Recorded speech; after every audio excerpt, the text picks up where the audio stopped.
Tu veux savoir pourquoi tu n'avances pas alors que tu sais exactement ce que tu veux.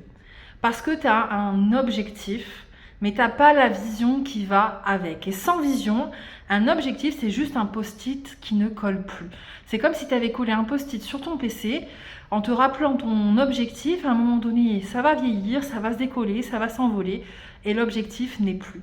Je te dis ça parce que je l'ai vécu très souvent. Pendant longtemps, j'ai empilé des objectifs comme relancer une offre, faire du chiffre, retrouver de l'énergie, avoir un couple fort, avoir de bonnes relations avec mes enfants.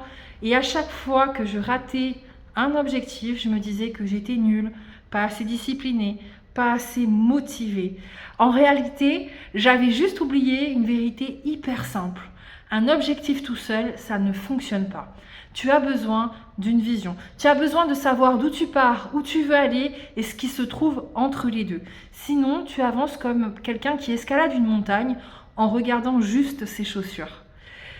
Avant qu'on continue, dis-moi en commentaire, c'est quoi l'objectif que tu poursuis en ce moment depuis des mois et qui n'a pas bougé d'1 millimètre. Et surtout, abonne-toi parce que chaque semaine, je t'aide à remettre de la clarté dans ta vie et dans ton business.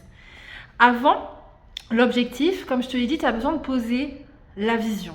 Qui tu veux être dans 1 an, 3 ans, 5 ans? Comment tu veux vivre? Comment tu veux te sentir à l'intérieur de toi? Ton cerveau ne marche pas à l'objectif, il marche à l'imagination. Si ton objectif ne s'inscrit pas dans une vision vivante, ton objectif va t'épuiser. Une fois ta vision posée, tu peux découper ton objectif en sous-objectifs. Et ces sous-objectifs, ce ne sont pas des tâches. Attention, grave erreur, ce ne sont pas des tâches, ce sont des étapes, ce sont des portes à franchir. Et il y en a toujours plus que ce que tu crois. Souvent, on pense qu'il va y avoir juste 2 étapes, 3 étapes, alors qu'en réalité, quand j'accompagne mes élèves, elles en notent entre 7 et 12 en moyenne. Et ce découpage, c'est vraiment ce qui va t'aider à transformer une montagne, un sommet gigantesque en un chemin praticable. Ensuite, tu as besoin de te demander comment je peux atteindre chaque sous-objectif. Et c'est là que je veux que tu te lâches complet. Tu mets des options qui sont simples, des options qui sont folles, qui sont réalistes, qui sont improbables, qui sont rapides, qui sont lentes. Tu mets toutes les façons impossibles et inimaginables pour atteindre ces sous-objectifs.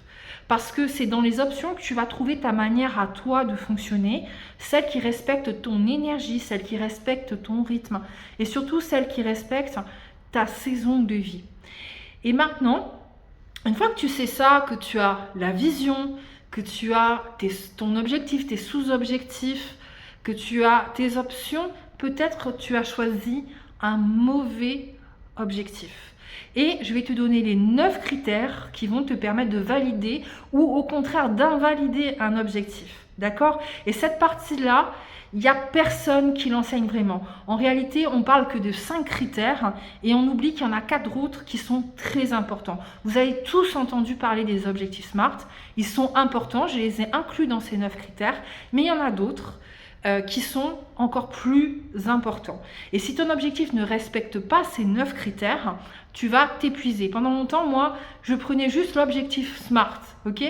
Et bien, j'ai planté tous mes objectifs. Si ça les respecte, ces 9 critères, ton objectif, ça va devenir un GPS interne et tu vas atteindre la plupart, 80% de tes objectifs. Le premier critère, qui est très important, c'est que cet objectif a besoin d'être à 200% sous ton contrôle. Il doit dépendre uniquement de toi. Alors, ça ne veut pas dire que tu ne peux pas déléguer à tes équipes, à des gens, certaines missions. C'est juste que si ton objectif dépend de tes clients, de l'algorithme, du marché, du hasard, c'est mort. Ok? Tu as besoin de pouvoir avancer dessus, même si le monde entier brûle autour de toi. C'est hyper important. Je te donne un exemple, j'avais une élève qui voulait construire une maison avec son mari. Et en fait, elle était continuellement dans l'attente que son mari prenne des décisions ou fasse des choses et son projet n'avançait pas. Elle a remis son projet à 200% sous son contrôle. Ça ne veut pas dire que son mari n'était pas là en aide, en conseil, mais elle avait décidé que quoi qu'il arrive, cette maison serait construite, que son mari soit partie prenante ou pas. Et c'est ça que je veux t'amener à réfléchir quand tu vois ton objectif. Est-ce qu'il est à 200% sous ton contrôle ou tu as des attentes envers le monde, les autres, pour atteindre ton objectif. Deuxième chose, il a besoin d'être formulé positivement. Pas de négation. Le cerveau ne comprend pas « je veux arrêter de fumer, je veux arrêter de, je sais pas, dépenser ». Dis ce que tu veux vraiment vivre, pas ce que tu veux fuir, ok? Vraiment, pas de négation, on enlève la négation.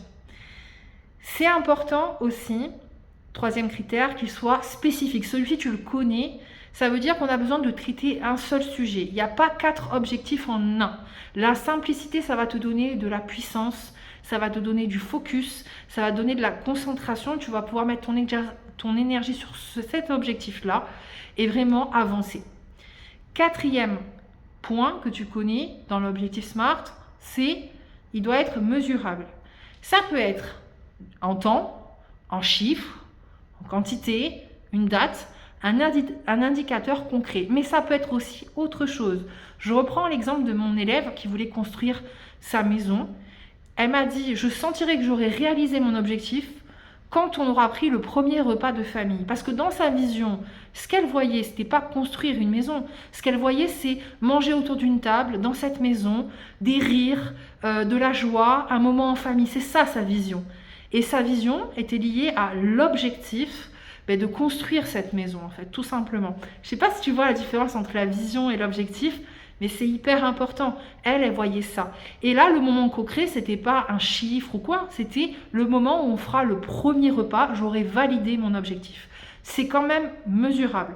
Donc, tu peux te poser aussi quel est le moment exact où tu peux dire « j'y suis, j'ai réussi ». Un objectif qui est flou, ça fatigue ton système nerveux. Vraiment. Cinquième critère, il a besoin d'être atteignable, cohérent par rapport à là où tu en es. C'est aussi important où tu as envie d'aller que où tu en es. Comme je te l'ai dit, si tu veux apprendre l'anglais, il y a une différence entre je sais juste dire bonjour, au revoir, s'il te plaît, merci, et je prends des cours depuis des années, je suis allée dans des pays anglophones, j'écoute toutes mes séries en VO. Il y a une différence de niveau forcément, d'accord? Donc, il a besoin d'être cohérent par rapport à là où tu en es. Un objectif trop haut, ça te démolit la motivation. On ne grimpe pas l'Himalaya en claquette. Il y a une préparation avant, il y a des étapes avant. Il a besoin aussi d'être réaliste. Là, je parle à toi, la rêveuse éveillée. Tu peux rêver grand, mais ton premier pas a besoin de rester les pieds sur terre. Je veux vraiment de l'ambition, ok, mais qui est enracinée dans du concret. Septième critère, il a besoin d'être défini dans le temps. Une deadline. Sinon, c'est juste un vœu, en fait, et ce n'est pas vraiment un objectif. Tu as besoin de valider que cette deadline est réaliste par rapport à ta vie actuelle. Huitième critère, celui-ci, il a failli me faire perdre ma famille parce que je ne l'avais pas pris en compte, je ne prenais en compte que l'objectif SMART. Le huitième critère, c'est qu'il a besoin, cet objectif, d'être écologique. Écologique, ça veut dire en accord avec tes valeurs, ton identité, ta vie perso, tes besoins profonds.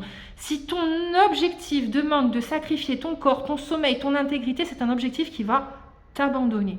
Donc cet objectif-là, il est hyper important. Pour ma part, j'avais la valeur famille qui était très importante et j'ai atteint un objectif. Je l'ai validé, mais j'étais malheureuse parce qu'il ne correspondait pas à qui j'étais.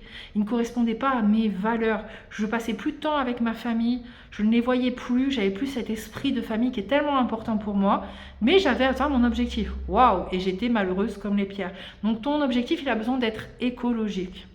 Neuvième critère, il a besoin d'être écrit noir sur blanc. C'est un engagement moral. Tant que c'est dans ta tête, c'est juste une intention. Écris-le, signe-le, assume-le. Quand tu mets ta vision, tes étapes, tes options et ces 9 critères, ton objectif, en fait, se transforme. Tu n'es plus en train de courir après un truc un peu flou, tu avances vers quelque chose qui te ressemble vraiment. C'est exactement ce que je fais avec mes élèves. Je pense à une femme qui était au bout du rouleau. Elle voulait tout abandonner, elle avait un objectif, mais il n'y avait aucune vision, aucune étape, aucune option et aucun quasiment des 9 critères. On a tout reposé ensemble. En 3 semaines, son énergie est revenue. Donc là, on a pu poser en quelques semaines en fait cet objectif, parce que je ne pose jamais un objectif dès le départ. D'abord on a besoin de savoir d'où on part. En 6 semaines elle avait relancé son activité parce qu'elle savait enfin où elle allait, pourquoi elle y allait et comment. Et si tu sens que tu es en train de t'essouffler, si tu as un objectif qui te bouffe plus qu'il te fait avancer, viens travailler avec moi dans Présente, Puissante et Alignée. On pose ta vision, on pose tes étapes, tes options, tes objectifs validés, ton énergie, ta posture, et le lien pour candidater est juste en dessous de cette vidéo. Souviens-toi, un objectif ne suffit pas, tu as besoin d'une vision, tu as besoin d'étapes, tu as besoin d'options, et ton objectif a besoin de respecter ces 9 critères que je t'ai donnés. Si tu fais ça, tu vas avancer plus vite avec moins de chaos intérieur. On se retrouve la semaine prochaine. Chaque semaine, je te fais des vidéos pour que tu puisses avancer. En attendant, let's go girl!